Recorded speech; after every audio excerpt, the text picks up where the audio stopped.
Hidup TV mempersembahkan Oase Rohani Katolik yang dibawakan oleh para imam Keuskupan Agung Jakarta.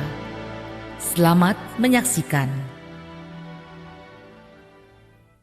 Salam damai para gembala baik dan murah hati, pemirsa Hidup TV, pendengar KAJ Radio Line, Mandarin Listener yang terkasih.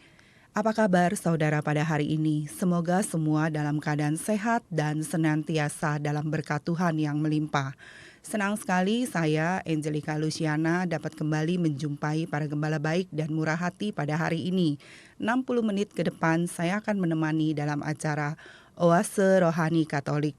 Para gembala baik dan murah hati, hari ini Jumat 30 Juni merupakan pekan biasa yang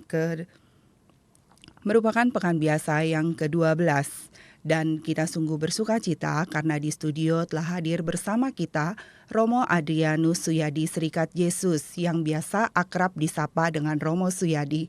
Mari para gembala baik dan murah hati kita bersama menyapa Romo.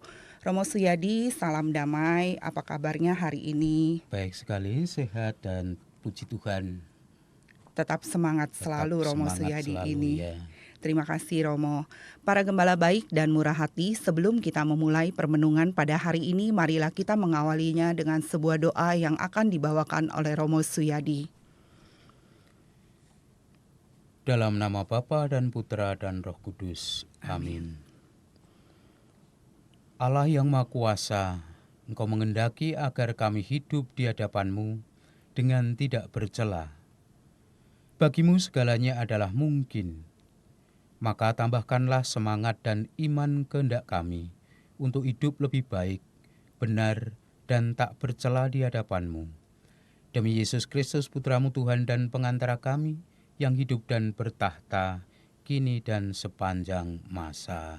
Amin. Bapa, Bapa dan Putra dan Roh Kudus. Amin.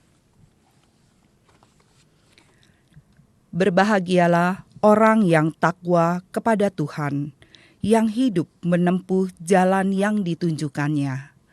Para gembala baik dan murah hati, bacaan liturgi pada hari ini, bacaan pertama dari Kitab Kejadian, dan bacaan Injil Yesus Kristus hari ini menurut Santo Matius, bab 8 ayat 1 sampai dengan 4.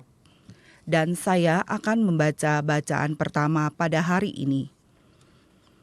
Bacaan dari Kitab Kejadian, bab 17 ayat 1, 9 sampai 10, dilanjutkan ayat 15 sampai dengan 22. Ketika Abraham berumur 99 tahun, maka Tuhan menampakkan diri kepadanya dan bersabda, "Akulah Allah yang Maha Kuasa. Hiduplah di hadapanku dengan tidak bercela. Dari pihakmu, engkau harus memegang perjanjianku. Engkau dan keturunanmu turun-temurun.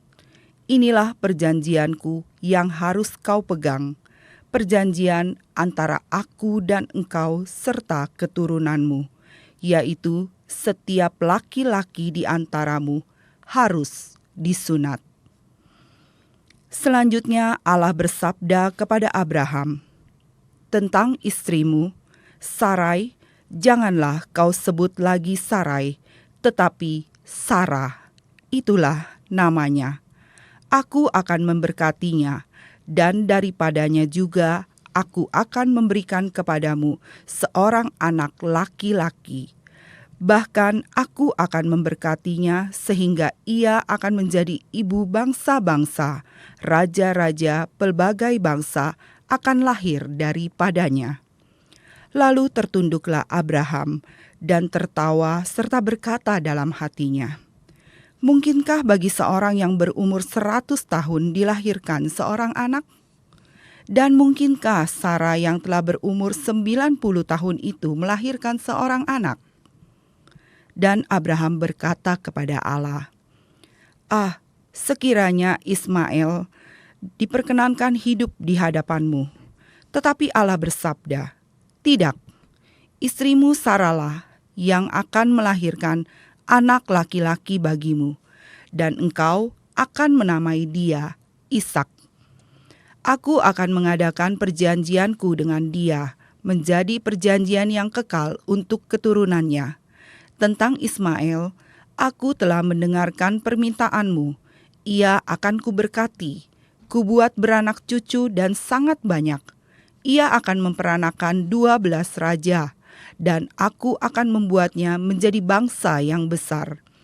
Tetapi perjanjianku akan kuadakan dengan Ishak, yang akan dilahirkan Sara bagimu tahun yang akan datang pada waktu seperti ini juga. Sesudah selesai bersabda kepada Abraham, naiklah Allah meninggalkan Abraham.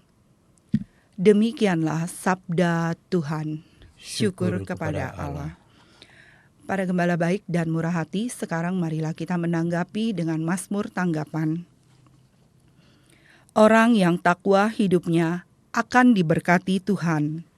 Orang yang takwa hidupnya akan diberkati Tuhan. Berbahagialah orang yang takwa pada Tuhan, yang hidup menurut jalan yang ditunjukkannya. Apabila engkau menikmati hasil jeripayahmu, berbahagialah engkau dan baiklah keadaanmu. Orang yang takwa hidupnya akan diberkati Tuhan. Istrimu akan menjadi laksana pohon anggur subur di dalam rumahmu. Anak-anakmu seperti tunas pohon zaitun di sekeliling mejamu. Orang yang takwa hidupnya akan diberkati Tuhan. Sungguh, demikianlah akan diberkati Tuhan orang laki-laki takwa hidupnya. Kiranya Tuhan memberkati engkau dari Sion, boleh melihat kebahagiaan Yerusalem seumur hidupmu. Orang yang takwa hidupnya akan diberkati Tuhan. Para gembala baik dan murah hati, sekarang marilah kita mempersiapkan hati untuk mendengarkan bacaan Injil. Haleluya, haleluya, haleluya.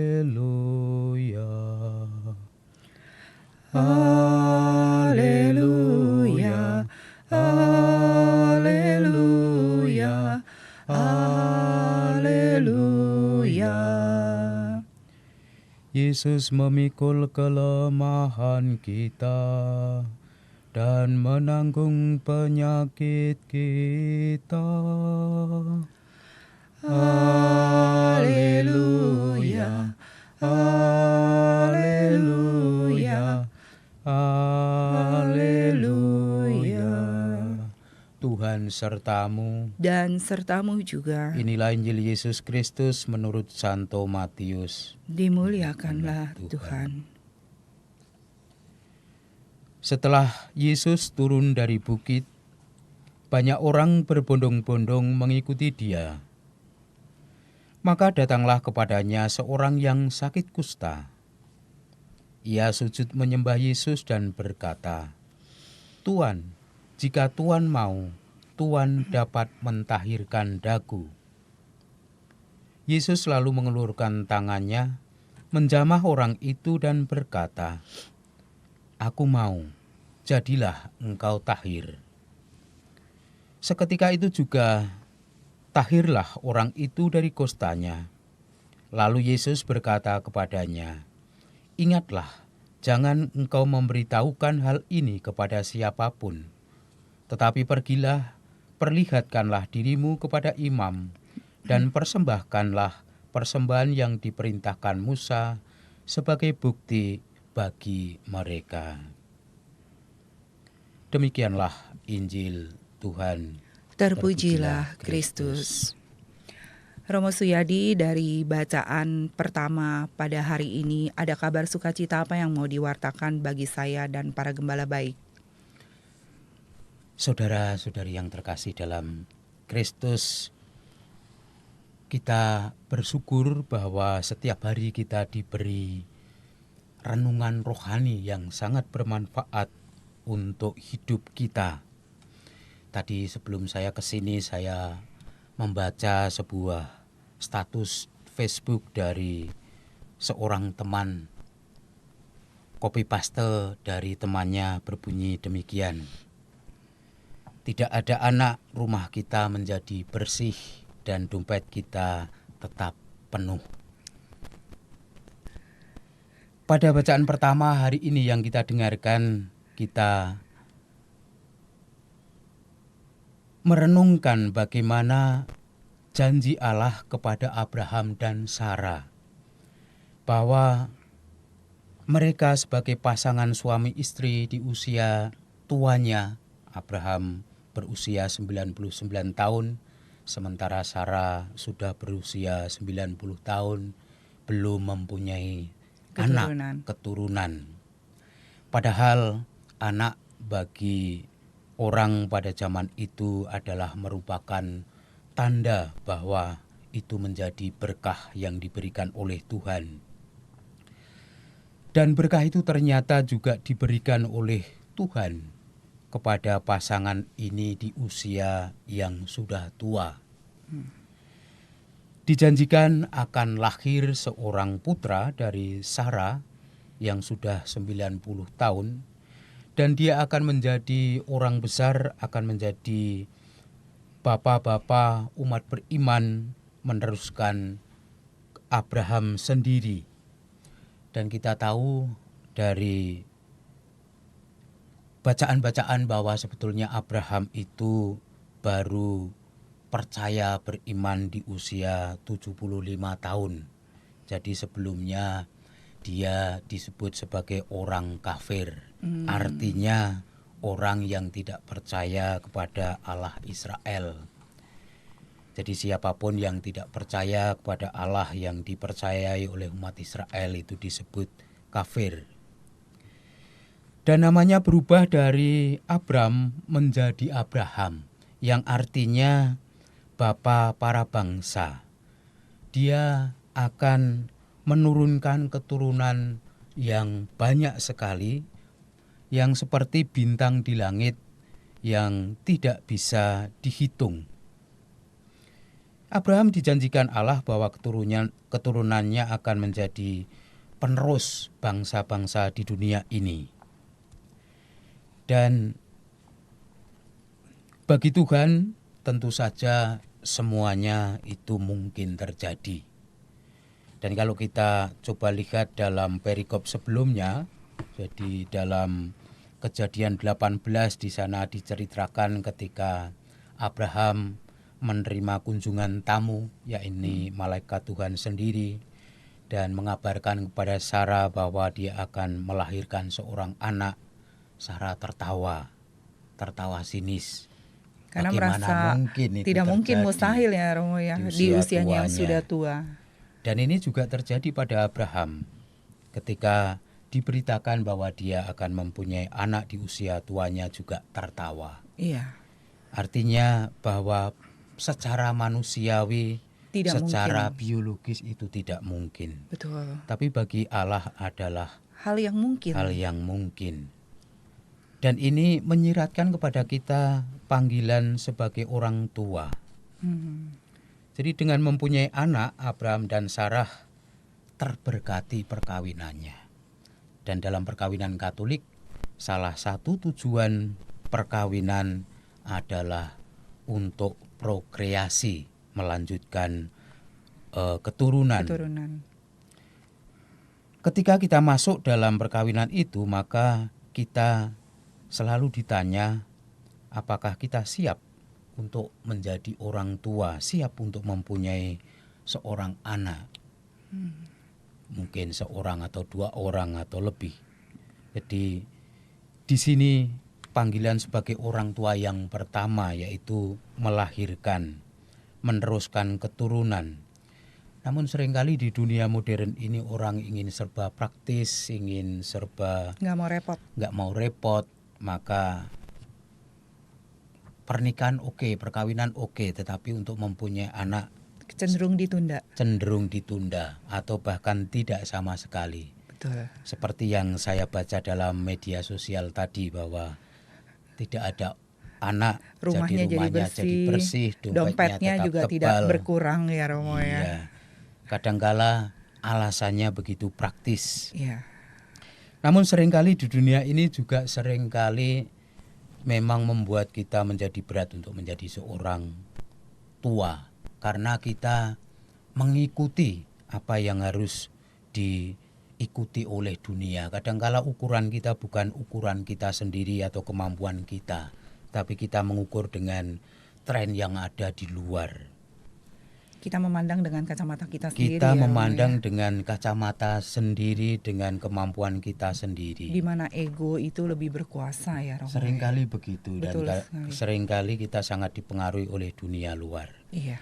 Dan menarik ketika nantinya Abraham mempunyai anak, maka dia diminta untuk menyunatkan anaknya. Nah, sedikit kita bicara soal sunat. Sunat pada zaman itu memang sebagai tradisi atau budaya yang sudah ribuan tahun sebelum Abraham. Dan menyunatkan anak itu biasanya ketika anak sudah menginjak dewasa atau akil balik. Nah, maksud menyunatkan anak dalam budaya itu adalah mau menunjukkan kepada keluarga, tapi juga kepada masyarakat, bahwa anaknya sudah Mulai menginjak dewasa ya. dewasa. Lalu juga mau menunjukkan bahwa anaknya itu mempunyai potensi kesuburan, artinya bisa melahirkan. Tetapi Abraham ini menyunatkan anaknya ketika masih bayi. Ini berarti mempunyai makna yang lain. Beda lagi ya. Beda lagi maknanya. Maknanya bukan lagi terpusat pada anak. Kalau tadi adalah mau menunjukkan bahwa anak itu sudah mulai dewasa atau mempunyai potensi untuk melanjutkan keturunan. Sedangkan kalau masih bayi kan masih bayi, itu berarti tanda itu tidak bisa. Tidak bisa dilihat pada saat itu ya, Romo, Pada ya. saat itu, maka maknanya menjadi lain. Maknanya bukan berpusat pada anak, pada si bayi, tetapi berpusat pada orang tua. Di sini sebetulnya mau mengatakan pada saat itulah orang tua mempunyai tanggung jawab terhadap anaknya dalam hal pendidikan iman. Karena sunat itu adalah juga tercampur antara budaya tetapi juga keyakinan agama pada waktu itu. Jadi anak disunat berarti dipersembahkan kepada Tuhan. Nah, tapi mengapa yang disunat hanya laki-laki? Tentu saja pandangan kitab suci agak sedikit berbeda dengan pandangan orang, terutama budaya barat yang seringkali memperjuangkan kesetaraan Antara laki-laki dengan antara perempuan. laki-laki dan perempuan. Di situ sebetulnya tidak ada maksud untuk mendiskreditkan gender. Dan maka dalam tradisi kita orang Katolik, sunat boleh tetapi tidak wajib. Tidak diharuskan ya, Tidak Romo, ya. diharuskan. Itu pada gereja perdana sudah menjadi polemik perdebatan antara Paulus dengan orang-orang Kristen berasal dari Yahudi. Ya. Tetapi yang diwajibkan apa bagi kita? Iman. Iman. Dan iman itu ditandai dengan baptis. Betul. Maka kita sebagai orang tua biasanya kita dan harus disarankan, direkomendasikan agar ketika bayi sudah mulai mempermandikan anaknya. Karena maksudnya tadi, ini merupakan ungkapan orang tua, tanggung jawab orang tua terhadap iman anaknya. Bagaimanapun iman itu adalah warisan. Iya. Betul. Jadi orang tua harus mewariskan iman. Dan kita sedikit ingat akan tulisan seorang remaja Alfi dari Banyuwangi ya, yang sempat viral di media sosial, yang mengatakan bahwa iman itu adalah warisan, agama itu adalah warisan. Memang ada benarnya dalam hal ini. Jadi pada permandian itu juga kita mempersembahkan seperti yang sunat itu yang tadi Romo jelaskan ya. Maknanya seperti sunat dalam mempersembahkan ya. anak pada Tuhan, dan sekaligus juga sebagai ungkapan atau janji orang tua kepada Tuhan untuk mendidiknya anak. Imannya, betul.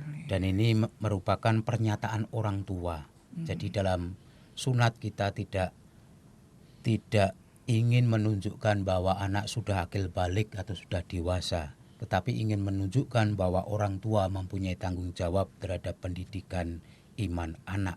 Ya. Lalu kembali pada baptis tadi, ada juga orang tua yang karena ingin memberikan kebebasan anaknya lalu mengatakan, saya tidak ingin membaptiskan anak ketika masih bayi. Jadi tunggu dewasa dia Tunggu memilih dewasa sendiri. biar dia memilih sendiri. Kelihatannya bagus. Kelihatannya sih bagus, tapi Alasannya bagus, demi kebebasan. betul. Tapi kalau kita melihat dari esensi baptis, bahwa itu adalah merupakan niat orang tua untuk bertanggung jawab kepada anaknya, di sini ada sesuatu yang kurang. Jadi seringkali menjadi tipis bedanya antara mau Memberi kebebasan. memberi kebebasan atau tidak mau bertanggung jawab pada anak. Iya, betul. Lalu dalam gereja, kita juga ketika membaptiskan bayi, kita sadar bahwa bayi tersebut memang belum mempunyai, memahami sepenuhnya ya Romo belum ya. menyadari, belum bisa memutuskan. Tetapi orang tualah yang memutuskan. Dan nantinya setelah dewasa, setelah bisa memutuskan, ada yang disebut dengan sakramen, Komuni pertama, komuni pertama dan penguatan. krisma. Ya, krisma, sakramen krisma. Itu adalah untuk peneguhan kembali iman anak tersebut ketika Dari anak bayi sudah itu. mulai bisa memutuskan. Iya. Dan di sini betapa Gereja Katolik memberikan pendidikan yang luar biasa dalam kehidupan keluarga kita. Ketika bayi diberi sarana sakramen untuk Permandian bayi ya permandian, Romo. untuk mengungkapkan komitmen orang tuanya. Ketika anak sudah mulai menginjak dewasa, lalu ada sakramen krisma, Krisma, penguatan. penguatan, mendidik anak-anaknya untuk semakin bisa memutuskan iman mereka dengan apa yang diwariskan dari orang tua. Lalu bagaimana dengan orang baptis dewasa seperti saya? Saya sendiri baru baptis umur 22 tahun. Apakah lalu saya juga mengikuti proses seperti tadi? Ketika baptis secara fisik, secara biologis tentu saya sudah dewasa. Tetapi secara iman saya masih bayi. Masih baru ya. Masih Romo. baru, masih perlu bimbingan dari orang yang lebih dewasa. Betul. Dan orang yang lebih dewasa itu adalah diungkapkan oleh Bapak dan Ibu. permandian. Bapak dan Ibu permandian ya. Bapak Ibu permandian dan gereja, itulah orang tua yang memperkenalkan pada orang dewasa. Karena kebetulan keluarga saya sendiri tidak Katolik, jadi tidak mungkin saya mendapatkan warisan dari keluarga. Tetapi saya mendapatkan warisan iman dari jemaat ataupun gereja. Dan itulah gereja sebagai orang tua saya. Dan kemudian saya juga harus mengikuti sakramen krisma, penguatan. Karena meskipun secara fisik sudah dewasa, tetapi iman saya Imannya masih bayi. belum dikuatkan ya Belum Romo ya. dikuatkan. Betul. Maka lalu saya juga harus mengikuti krisma. Dan saya dibimbing selama perjalanan dari menerima baptis sampai dengan menerima sakramen krisma. Itu juga oleh Bapak Dan Ibu rohani, Bapak dan Ibu permandian. permandian. Ya, Romo, Dan tentu saja juga gereja. Nah, betapa indahnya gereja Katolik memberikan fasilitas pendidikan kepada kita keluarga. Dan kembali pada tantangan hidup keluarga pada zaman ini, memang seringkali kita cenderung mungkin mencari aman dan mudah. mencari aman buat diri sendiri. Mencari aman buat diri mencari sendiri. kenyamanan buat diri sendiri. Ya, misalnya tadi tidak mau direpotkan dengan anak Adanya sehingga tidak mau mempunyai anak atau menunda-nunda untuk mempunyai anak.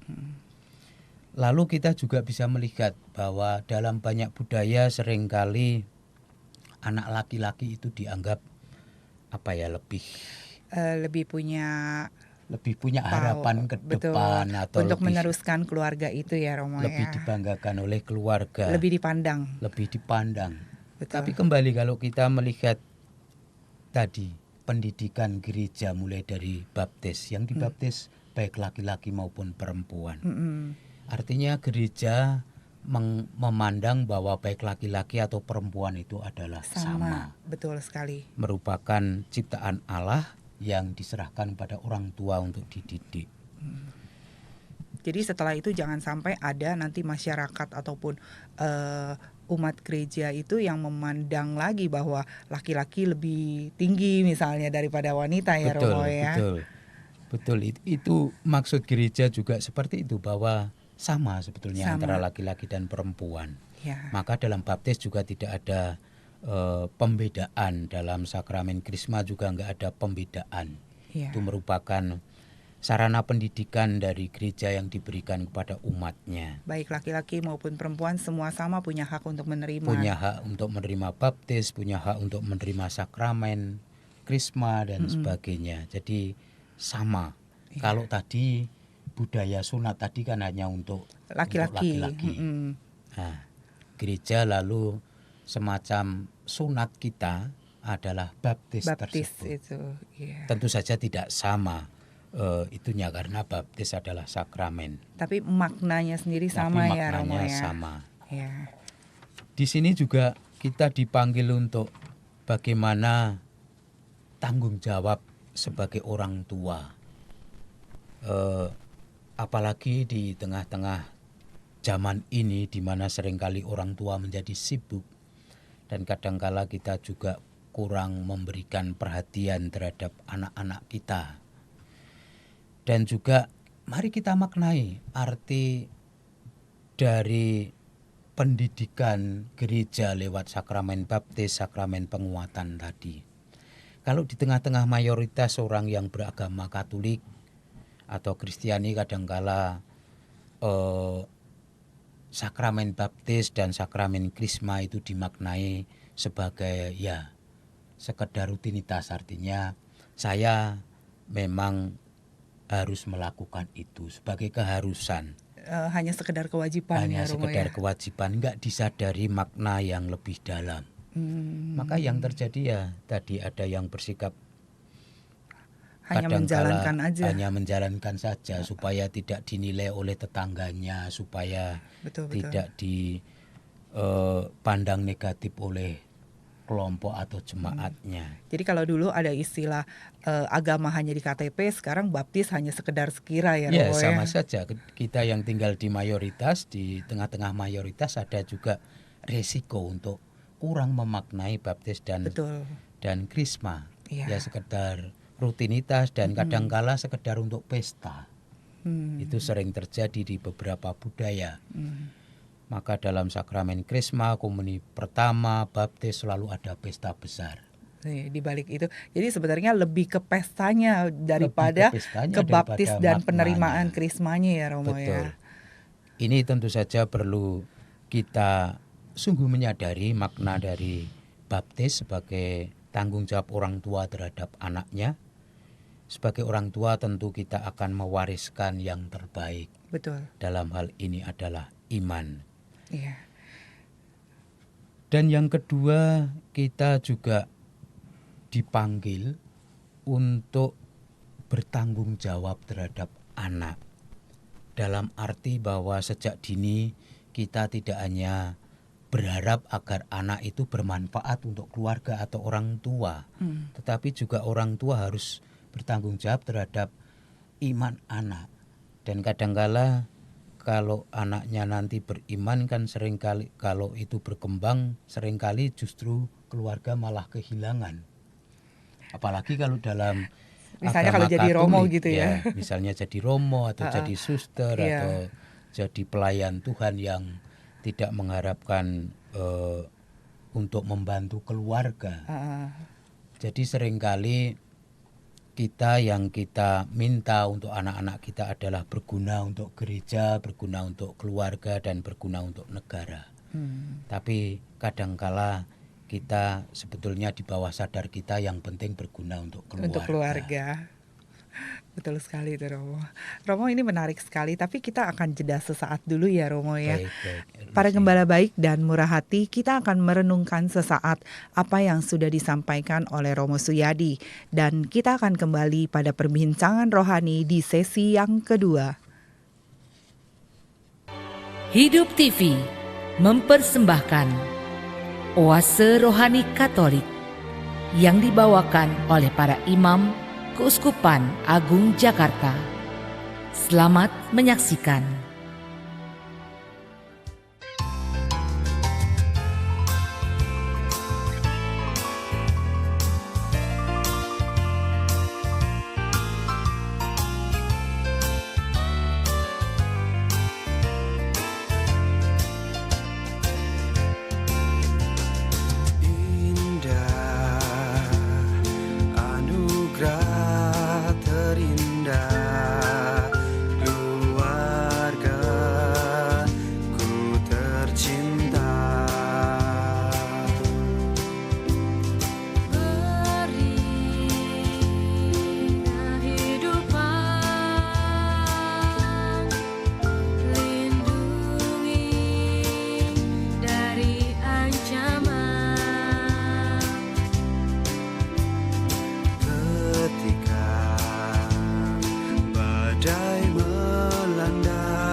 Hidup TV mempersembahkan Oase Rohani Katolik yang dibawakan oleh para imam Keuskupan Agung Jakarta. Selamat menyaksikan. Salam damai para gembala baik dan murah hati, pemirsa Hidup TV, pendengar KAJ Radio Line, Mandarin Listener yang terkasih. Kembali lagi bersama Romo Adrianus Suyadi Serikat Yesus dan saya Angelica Luciana. Anda masih menyimak Oase Rohani Katolik. Para gembala baik dan murah hati, bila Anda mempunyai pertanyaan seputar iman, Anda dapat menyampaikan melalui SMS 0822 1036 1555 atau Anda dapat men-sharingkan pengalaman iman Katolik Anda ke email orkkaj@yahoo.com. Romo Suyadi, kita kembali lagi pada perbincangan rohani di sesi yang kedua. Tadi di sesi yang pertama Romo sudah begitu jelas menjabarkan tentang makna dari bacaan dari kitab Kejadian di bacaan pertama ya Romo ya. Iya. Dalam bacaan Injil pada hari ini, ada kabar sukacita apa yang Romo mewartakan bagi saya dan para gembala baik?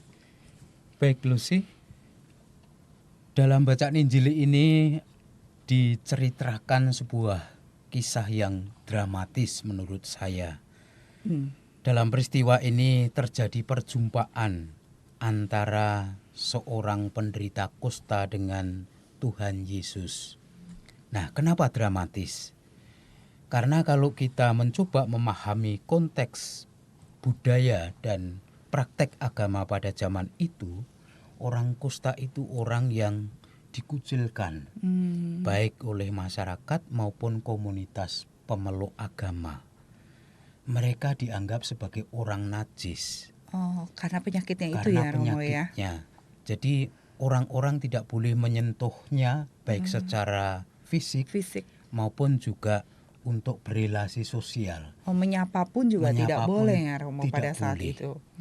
Karena menderita kusta itu dianggap sebagai kutukan Tuhan. Oh, jadi akibat Akibat dari dosa dia.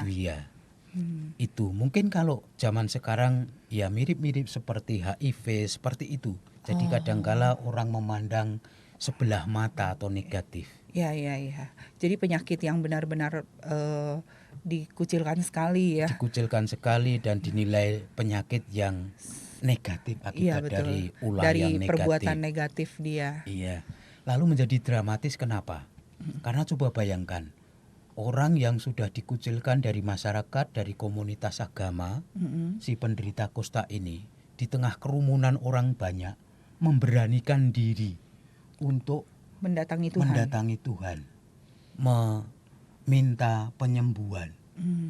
Nah, kita bayangkan bagaimana dia sebetulnya mempunyai ketakutan dengan orang banyak itu, tetapi juga punya rasa malu yang luar biasa. Iya betul. Tapi karena keinginannya yang kuat Untuk sembuh, lalu dia mengalahkan rasa takut itu ya takut Romo dan ya. rasa Dan malu keraguan-keraguan itu betul. dan langsung bertemu dengan Tuhan. Ini menjadi dramatis. Nah, dramatis yang kedua, Yesus, apa yang dilakukan oleh Yesus?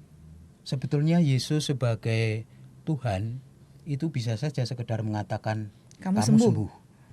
Tanpa Tetapi menjamah ya tanpa Romo menjamah. Tapi yang dilakukan Tuhan adalah ya. menjamah Menjamah. dengan sentuhan fisik. Padahal dalam budaya pada waktu itu dan juga keyakinan agama waktu itu, kalau orang kusta jangan disentuh secara fisik. Iya. Nah, ini Tuhan Yesus menyentuh. Jadi maka yang penyembuhan yang terjadi pada penderita kusta itu tidak hanya penyembuhan fisik, tetapi dia juga penyembuhan psikis, penyembuhan spiritual. Karena Jasmani dijamah, dan rohaninya semua jasmani dan ya, Romo rohani. ya. Dan ini merupakan pengalaman yang luar biasa bagi si penderita kusta. Dan Yesus selalu menajiskan diri demi orang kusta tersebut. Karena dengan menyentuh dianggap dalam pandangan agama waktu itu berarti najis. Secara itu mungkin pada saat ini orang bilang tertular ya Romo ya. Tertular ya. Najis itu karena ada kemungkinan besar tertular. Iya. Jadi seperti kalau mungkin menyentuh atau makan barang makanan yang tidak halal macam itu. Kita bayangkan itu dan Yesus melanggar itu. Tetapi melanggar bukan untuk dirinya sendiri, tapi menajiskan demi orang itu. Iya. Dan menarik kalau menyimak pesan Bapak Suci Paus Fransiskus mengomentari perikop ini. Paus Fransiskus mencatat bahwa mukjizat tentang Yesus yang menjamah dan menyembuhkan orang kusta ini seperti kita, Yesus yang menajiskan diri demi komitmen, demi perhatiannya kepada orang yang dikucilkan. Jadi ini adalah sebagai ungkapan belas kasih yang luar biasa.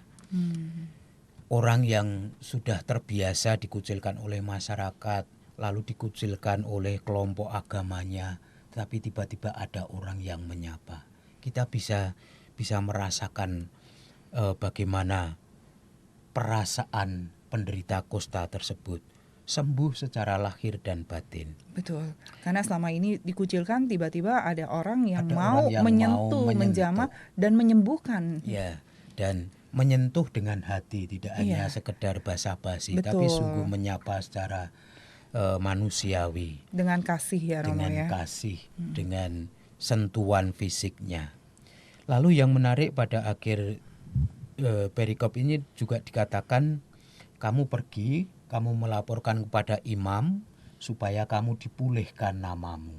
Karena imam kepala, ahli-ahli Taurat adalah otoritas yang bisa memulihkan, Mengembalikan lagi nama baik baik jadinya pada saat itu ya. pada saat itu. Oh, Jadi iya. Yesus tidak peduli dengan ucapan terima kasihmu kepada saya, kepada Yesus, tapi yang penting adalah kamu melaporkan supaya kamu juga menjadi bermartabat. Jadi punya hak yang sama dengan jemaat-jemaat lain pada saat itu ya Romo ya. Betul. Dan disinilah kadangkala dalam praktek kehidupan kita pun seringkali juga mengucilkan orang lain yang mungkin tidak sesuai dengan harapan kita. Atau seringkali dengan berbagai macam alasan kita juga menjudgment, menilai orang lain. Misalnya ada anggota jemaat yang mungkin broken home atau mungkin pernikahannya tidak beres, lalu kita mengucilkan mereka, membicarakan di belakang, lalu menjadi orang tersebut menjadi semakin tertekan di dalam komunitas agama maupun masyarakat. Betul. Kita tidak menyentuh, tidak menajiskan diri seperti Yesus menyentuh, mendekatinya secara personal kepada orang-orang seperti itu, dan membawa orang-orang seperti itu untuk seperti penderita kusta tadi punya keberanian, lalu juga punya bisa mengalahkan rasa malu untuk berjumpa dengan Yesus. Saya kira kalau panggilan kita sebagai anggota jemaat adalah menyapa orang-orang yang terlupakan seperti ini. Orang yang terlupakan, yang dikucilkan, bisa jadi karena alasan ekonomi, bisa jadi karena alasan status kehidupan mereka, bisa jadi juga karena alasan fisik mereka. Maka pertanyaan reflektif kita adalah, maukah kita menajiskan diri kita, gereja menajiskan diri kita kepada orang-orang seperti itu? Dan Bapak Suci jelas-jelas mengajak kita, mari gereja menajiskan diri untuk menyentuh, memberikan kasih kepada mereka ini. Jadi sederhananya seperti misalnya ada salah satu anggota gereja, entah karena kasus apa dia misalnya masuk di dalam penjara, setelah keluar mau gak kita merangkul dia ya Romo? Betul. Bukan malah jadi mengucilkan dia yang memberikan stigma. Betul. Romo bisa memberikan lagi lebih lanjut bagaimana kita sebagai umat Allah untuk lebih berbuat kasih kepada orang-orang yang entah itu pada titik masalah yang tidak enak. Sebenarnya mereka pun juga tidak mau di posisi itu ya. Betul. Romo ya. Kayak orang kusta ini mana mau dia menerima sakit seperti itu ya sebetulnya. Betul. Tapi bagaimana kita juga di sekeliling bisa mengkondisikan supaya itu menjadi baik ya Romo. Betul. Dan kita sebagai jemaat, sebagai anggota gereja hendaknya kita memberikan isi dari komunitas kita dengan kasih. Semua betul orang sekali. bisa nyaman di dalam kehidupan komunitas gerejawi kita Iya, atau dalam masyarakat kita. betul. Dan mengurangi sedapat mungkin stigma-stigma negatif. Iya, Karena cap negatif itu sangat tidak membantu bagi orang untuk berkembang. betul sekali. Seringkali orang yang dicap kalau tidak bisa berjuang untuk mengatasi itu menjadi minder, lalu menjadi tidak berkembang. Iya, Nah, dengan kita berkontribusi memberikan cap negatif kepada orang lain, kita sudah berkontribusi untuk membuat orang tersebut tidak berkembang. dan menghambat ya Romo, Dan menghambat menghambat. dari apa yang orang tersebut itu mau lakukan. Misalnya bisa aja kan kalau dari anak broken home atau dari yang keluarganya sedang bermasalah atau dia cerai pada saat itu, tapi dia mau melayani Tuhan. Ya, Kalau kita tidak merangkul berarti kita juga turut menghambat ya Romo ya.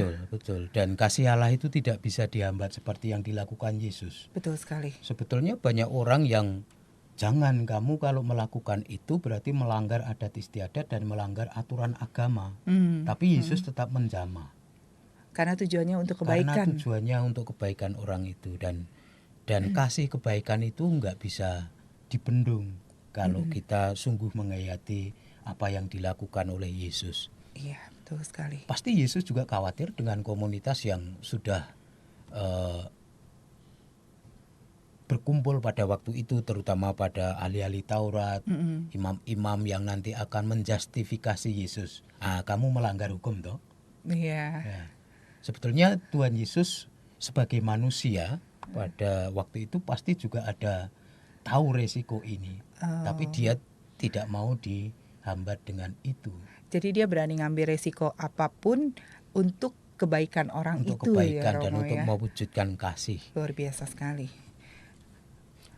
Dan saya kira gereja sekarang kita juga tertantang juga untuk menajiskan gereja dengan keterlibatan pada orang-orang yang dikucilkan, orang-orang yang dipinggirkan dalam aspek apapun, entah aspek sebagai orang beriman, misalnya dikucilkan dari komunitas agamanya, atau mungkin dari aspek ekonomi, orang yang miskin, orang yang terlantar, dari aspek psikologis, mungkin orang-orang yang mempunyai tanda kutip masalah. Sebetulnya tidak ada orang yang tidak mempunyai masalah. Betul, Semua orang mempunyai masalah. betul. Entah itu masalah keluarga, entah itu masalah yang lainnya. Jadi di sini gereja mau membuka hati untuk menajiskan diri demi keselamatan mereka semua. Tentu nanti kita juga akan dihadapkan pada misalnya hal-hal yang bersifat legal soal aturan-aturan agama. Tetapi baiklah itu jangan menghambat tetapi justru mendukung untuk mewujudkan kasih gereja pada orang yang seperti para penderita kusta ini. Iya, jadi sebenarnya ada hal yang dilakukan gereja yang saat ini juga dilakukan, seperti misalnya dari gereja Katolik ada kunjungan rutin ya Romo ya ke penjara untuk bagaimana memberikan kasih, dan juga ada beberapa Romo yang melakukan kunjungan ke penjara itu mereka membuka seperti sakramen taubat itu ya Romo ya, dan mengadakan perayaan Ekaristi. Jadi sebenarnya kalau secara aturan negara mungkin ada perketat dan tidak boleh dan sebagainya ya, tapi luar biasa cara gereja juga pada saat ini ya Romo ya. Ya, ini adalah cara-cara gereja untuk bagaimana mengungkapkan kasih keterlibatannya. Dan kita biasanya juga punya komitmen terhadap orang-orang yang menderita HIV, orang yang menderita kusta, orang yang mungkin dalam arti tertentu mengalami difabel atau ada kemampuan khusus yang berbeda dari yang lain, berkebutuhan khusus. Kita juga peduli kepada mereka karena mereka merupakan bagian dari kita. Betul sekali. Romo bisa memberikan semangat beriman bagi saya dan para gembala baik yang khususnya pada hari ini opa oma juga para gembala baik dan murah hati yang sedang sakit, Romo, supaya mereka juga merasa bahwa sakit ini bukan suatu hambatan bagaimana mereka bisa melakukan kasih dan merasakan kasihnya Tuhan, Romo. Betul, para sahabat yang terkasih, dalam peristiwa penyembuhan orang kusta tersebut, kita menjadi terbuka jelas bagaimana Tuhan Yesus sungguh peduli, mau menjamah. Bahkan kalau itu dianggap melanggar perintah agama pada waktu itu, kasih Tuhan itu tidak bisa dibendung, tidak bisa dibatasi. Dan kasih Tuhan juga tidak hanya untuk orang-orang yang baik, untuk orang-orang yang dalam keadaan sehat, dalam keadaan sakit, dalam keadaan mungkin mengalami dikucilkan oleh masyarakat maupun komunitasnya. Justru di sanalah karya kasih Tuhan itu menjadi besar. Dan semoga kita semua, terutama yang sedang mengalami tantangan, mungkin sedang sakit, mungkin sedang dipenjara, mungkin juga sedang mengalami kesulitan dalam hidup, ingatlah dengan semangat orang kusta yang berani melawan tantangan dan juga mengalahkan rasa malu, bisa berjumpa dengan Yesus. Dan perjumpaan itu membawa keselamatan. Tidak hanya menyembuhkan secara fisik, tapi secara rohani, secara psikis, penderita kusta juga sembuh. Kita memang sebagai manusia terbatas, mungkin dari sisi kesehatan, mungkin dari segi kemampuan sosial, kemampuan ekonomi dan sebagainya. Tetapi ingatlah, Tuhan tidak pernah membedakan. Dan bahkan Tuhan lebih peduli kepada kita yang sedang mengalami seperti ini. Tuhan mau menajiskan dirinya demi kelemahan kita dan mau menyapa orang kusta, bahkan harus menyentuh karena meskipun najis, dianggap najis, Tuhan tetap mencintai kita. Maka percayalah bahwa Tuhan lewat jemaat gereja mempunyai kepedulian kepada kita semua. Pun kalau sedang mengalami tantangan yang berat, entah sakit, entah dikucilkan, entah merasa sedang memikul salib yang berat, kita gereja bersatu dengan Anda semua dan mendoakan, juga menjamah dengan tangan-tangan gereja. Iya. Romo, sebelum kita mengakhiri, Romo bisa memberikan kesimpulan dari bacaan pertama dan bacaan Injil supaya kita bisa menjadikan satu pedoman, Romo, untuk dari sini dan ke depannya. Bagaimana seperti dari bacaan pertama ya, Romo, tentang ketaatan Abraham kepada Tuhan dan sebagainya.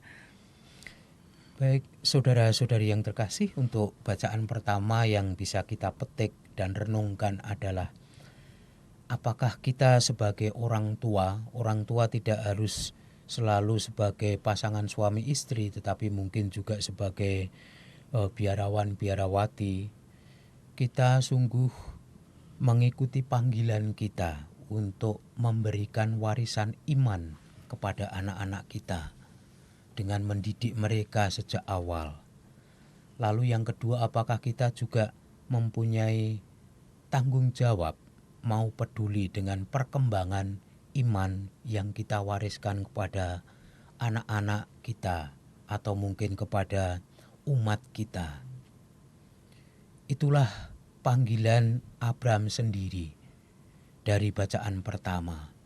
Dan kita juga diteguhkan bahwa hidup berkeluarga adalah sebagai partisipasi karya penciptaan dengan prokreasi.